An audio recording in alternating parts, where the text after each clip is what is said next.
रहेंगे। चल चल पीछे चल, हट हट हट, किनारे हट। में एक्सीडेंट, बड़ी बड़ी वारदातें होती हैं, लोग मर रहे हैं, लेकिन रेत में सिर्फ इन्हें, क्षेत्र के सांसद एमएलए एमपी, इन्हें सिर्फ पेटी चाहिए, लेकिन सबल डबल लाइन आज तक नहीं बनवा पाए।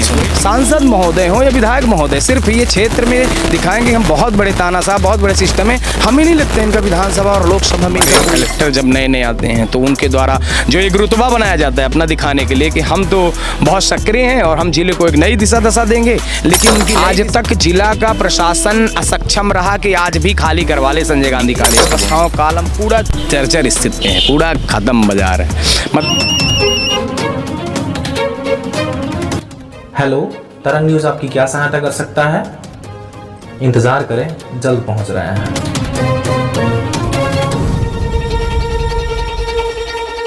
नमस्कार, मैं रवि कुमार आपके साथ और आप देख रहे हैं तरंग 24 न्यूज़। आज फिर से करुणा भवन में लगातार देखा जा रहा है कि शिवसेना के द्वारा फिर से एक रैली निकाली गई। क्या पूरा मामला है जानेंगे जिला अध्यक्ष विवेक पांडे से, यहाँ के जो शिवसेना के जिला अध्यक्ष हैं उनके द्वारा जानने का प्रयास करेंगे कि किस मामले को लेकर के फिर से आज जो है कलेक्ट्रेट पहुँचे और जो है गेट बंद करके घेराव करने का प्रयास किया जा रहा है। बताएं क्या पूरा मामला है? मामला है असल में 8 बिंदु हैं और 8 बिंदुओं पे हमने आज एक छोटी सी बात कहें। आज सिर्फ हम अपने कुछ चंद शिव सैनिकों के साथ जिला कलेक्ट्रेट पहुंचे हैं। पहला बिंदु है मेरा जिला हॉस्पिटल प्रशासन की अव्यवस्थाओं का आलम, जो कि ज़्यादातर डॉक्टर प्राइवेट क्लिनिक खोल के बैठे हुए हैं और हॉस्पिटल में सही ट्रीटमेंट ना होने की वजह से आए दिन बड़ी दुर्घटनाएँ घटित होती हैं। डिलीवरी में के दौरान कई प्रसूताओं का मौत हो जाना, कई लोगों को सही समय पर ट्रीटमेंट ना होना, तो ये अव्यवस्थाओं का आलम पूरा चर्चर स्थित है, पूरा खत्म बाजार है, मतलब कोई डॉक्टर है नहीं। दूसरा बिंदु है हमारे रीवा संभाग में लगभग बहुत सारे प्लांटेशन तो हैं, लेकिन कहा जाए तो सिर्फ नाम के लिए हैं, यहाँ के युवाओं के लिए नहीं है। लोकल बॉडी को कुछ भी नहीं मिल पा रहा है। उसमें हमारी रोज़गार की मांग है कि 70% आरक्षण देकर क्षेत्र में जो प्लांटेशन है तो हमारे योग्यता अनुसार हमारे क्षेत्र के युवाओं को उन प्लांटेशनों में रोज़गार मिलना चाहिए। ये 2 बिंदु हुए। तीसरा बिंदु आपके राजस्व और जंगल का है, जिसमें से राजस्व और जंगल में जो आज कई दशकों से पीड़ित गरीब परिवार रह रहे हैं, अपना निवास कर रहे हैं, वो कहीं ना कहीं आज भी बेचारे प्रताड़ित हैं। कागज़ में दिखावे के लिए सरकार तो बार बार कहती है आप पट्टा देंगे, भूमि पट्टा देंगे, लेकिन कुछ नहीं मिल पा रहा। आज भी उन्हें बेघर किया जा रहा है। हमारा निवेदन है सरकार से कि उन अस्थायी लोगों को स्थानीय पट्टा दे दिया जाए, वो व्यवस्थित है। चौथा बिंदु आपका कहा जाए तो नल जल योजना है।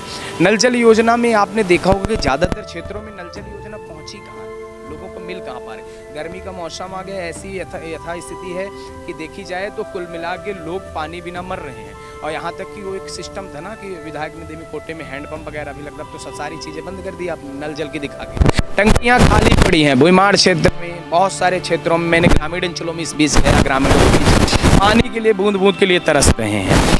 साथ ही में कुछ और भी हमारे बिंदु ना भाई ज्ञापन पत्र जो है बिंदु आपके द्वारा बताए जा रहे हैं कि आखिर में जो है ये बिंदु क्या क्या है, लेकिन सबसे बड़ी चीज़ कि इसमें कुछ मुख्य जो है तत्व भी रखे गए, जैसे राजस्व का मामला बता रहे हैं, स्वास्थ्य का मामला बता रहे हैं। बताना चाहूँगा शिक्षा केंद्र में देखा जाए तो ज़्यादातर स्थिति है कि हमारे शिक्षा केंद्र में संजय गांधी कॉलेज की भूमि अतिक्रमण, भूमाफिया 250 अतिक्रमणकारी हैं।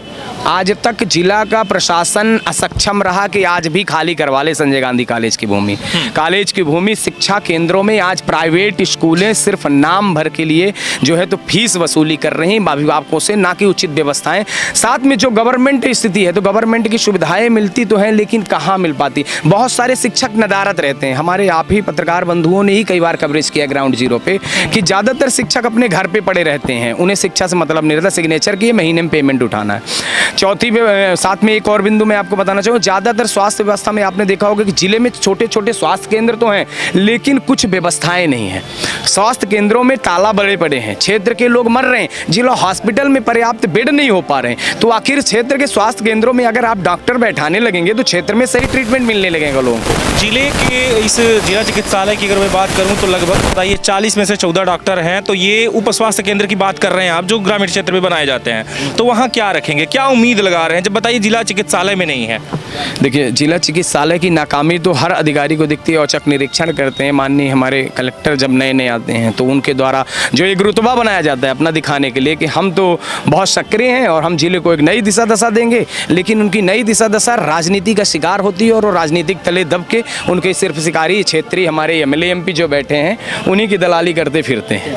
तो आज भी उन्हें इन चीज़ों का लाभ नहीं मिल पाता। तो मेन बेस है कि मैंने इसी विषय में मैं बताऊं कि राज्यपाल महोदय और जिला कलेक्टर महोदय दोनों लोगों के नाम से, दोनों प्रतिनिधियों के नाम से मैंने ये सारी चीज़ें बनाई हैं और ज्ञापन पत्र मांग की है। साथ ही मैं आपको बताना चाहूँगा कि और भी मेरी 8 बिंदुएं हैं, जिसमें से रेलवे भू अधिग्रहण का भी है। रेलवे भू अधिग्रहण में आज भी हमारे क्षेत्र की जनता मर रही है, उन्हें सही उचित व्यवस्थाएं नहीं मिल पा रही। आज भी लोगों को सुचारू रूप से देखा जाए, जो मांग थी 2019 में रेलवे ने जो अपना बजट पेश किया और 2023 में जो 21 में जो आया उसमें उन्होंने ज़मीन का मूल्यांकन करके घर का अपना दिया नहीं। तो ये सारी चीज़ें कहीं ना कहीं मैं ये मानता हूँ कि भाई आपने 2019 में जो रेलवे भू अधिग्रहण में किया था, आज महीनों से बैठे हुए हैं आंदोलन में। रेलवे भू आए दिन ज्ञापन पत्र देते हैं, लेकिन सांसद महोदया के पास सिर्फ एक काम बचा है, बस लेटर जारी करना है, फोटो खिंचा के मीडिया में देना है और चुनावी एजेंडा बनाना है। लेकिन इस पे जो है लगातार आए दिन देखा जाता है कि आम जनता भी आती है, नौकरी मांग रही है, नौकरी का सवाल है, उन्हें लालच दिया गया था कि भाई आपको नौकरी दी जाएगी।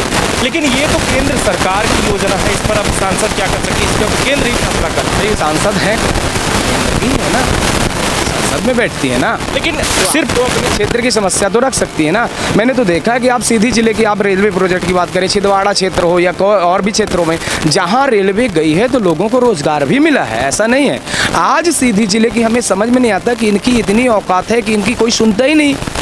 कुल मिला किसकी नहीं सुन, सांसद महोदय हो या विधायक महोदय, सिर्फ ये क्षेत्र में दिखाएंगे हम बहुत बड़े तानाशाह, बहुत बड़े सिस्टम है। हमें नहीं लगता इनका विधानसभा और लोकसभा में इनका कोई अस्तित्व है। अगर अस्तित्व होता तो सीधी जिले से सिंगरौली विलय हुआ सीधी का अस्तित्व ये ना होता।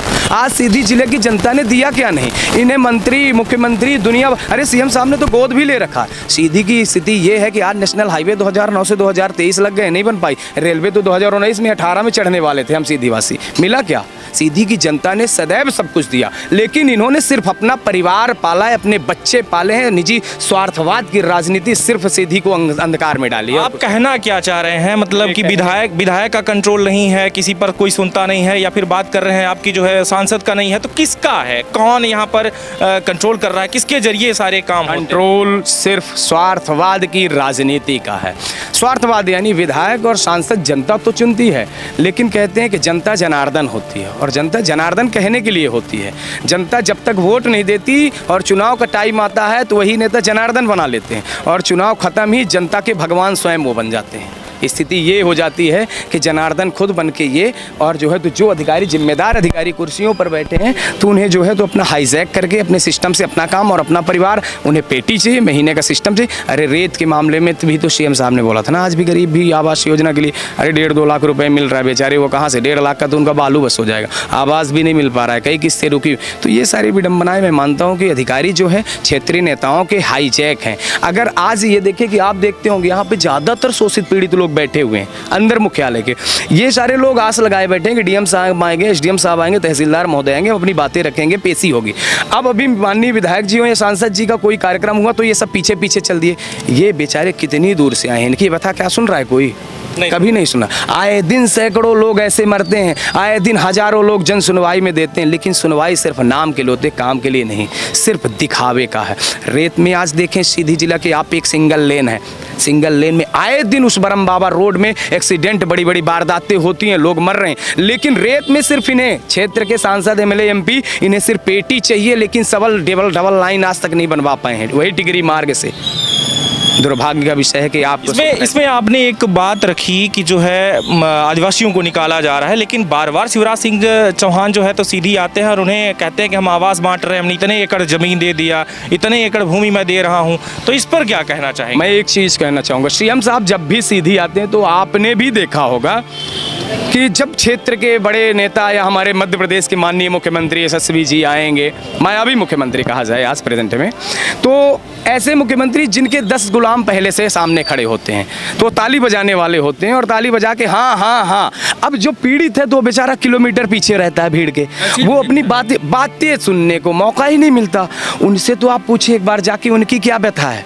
उन्हें तो ये स्थिति हो चुकी है, कहीं ना कहीं उन्हें घर खाली करवाया जा रहा है। यहाँ तक कि जंगल विभाग हो या राजस्व विभाग हो, आपने देखा होगा आज तक भी भूमि पट्टे के लिए मर रहे हैं, नहीं मिल पा रहा। सिर्फ छपास और झपास की राजनीति ने सिर्फ इन्हें अंधा बना दिया, और अंधा ऐसा बना दिया है कि सिर्फ जो है अपने स्वार्थ के लिए देख रहे हैं। आज भी ग्राउंड जीरो पे आदिवासियों को नहीं मिल पा रहा है। वही कमलापति की बात करेंगे, बिरसा मुंडा जी की बात करेंगे। अरे एक बार देखे तो उन्होंने क्या किया था आदिवासी बंधुओं के लिए, लोगों के लिए। अरे वीर गाथाओं तो आप उनकी गाने से नहीं, उनको आज जगाने की जरूरत है, आदिवासियों के हक अधिकार को दिलवाने की जरूरत है।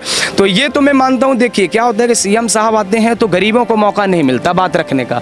अक्सर क्या होता है कि वो सिर्फ भीड़ का हिस्सा बस बन के रह जाते हैं, और अगर वो बातें भी रखना चाहते हैं ना तो 4 दलाल बैठे रहेंगे, चल चल पीछे चल, हट हट हट, किनारे हट, के बाद मिलवाओ ना हम। अच्छा, जब जानेंगे कि ये आदिवासी दमदार है, इसके पास 1000-500 होंगे, तो उसको कहेंगे हो गया, हम अकेले में आपको मिलवाएंगे ना सीएम साहब से, टेंशन ना ले। ये सारी चीज़ें होती है, और सीएम साहब को भी ये सारी चीज़ें मालूम है। अरे चलता है, चलने दो, चुनाव आएगा तो फिर से काका भैया बना के, अपने रिश्तेदार बना के ले लेंगे वोट। ये चीज़ तो जनता को भी पता है, फिर बार बार उन्हीं को क्यों चुनना? देखिए जनता को तो पता है, लेकिन जनता हमारी बड़ी भोली भाली है। कई बार वो सोचती तो चुने किसके लिए, किसको चुने। अब चुनने का कारण जब आता है तो कुछ लोग मत तो देते हैं और सोचते हैं काम करेगा, तरह तरह के वादे करते हैं। भाई आखिर एक विकल्प के रूप में अधिकारियों को, जिम्मेदार लोगों को भी काम करने की जरूरत। हाँ, जब तक जनता जागरूक नहीं होगी तो हमें नहीं लगता ये गुलाम भरी राजनीति, स्वार्थवाद की राजनीति हमारे सीधी जिले का विकास करती है। आज स्वार्थवाद की राजनीति, चाहे वो युवा हो, चाहे बुजुर्ग हो, चाहे जो भी हो, जब तक अपने निजी स्वार्थ की, अपने घर की राजनीति छोड़ के समाज के लिए नहीं करेंगे और समाज के विकास के लिए, तब तक कभी भी इनका निराकरण नहीं हो सकता। हमारा क्या प्रयास है, हम तो शिव सैनिक हैं, हम सदैव लड़ते रहेंगे। आप साथ देंगे भी नहीं देंगे भी तो फिर भी हम भगत सिंह की तरह हम मान लेंगे कि उसी तरह की भगत सिंह ने असेंबली में बम फेंका, लड़ाइयाँ लड़ी बहुत सारी देश की आज़ादी के लिए।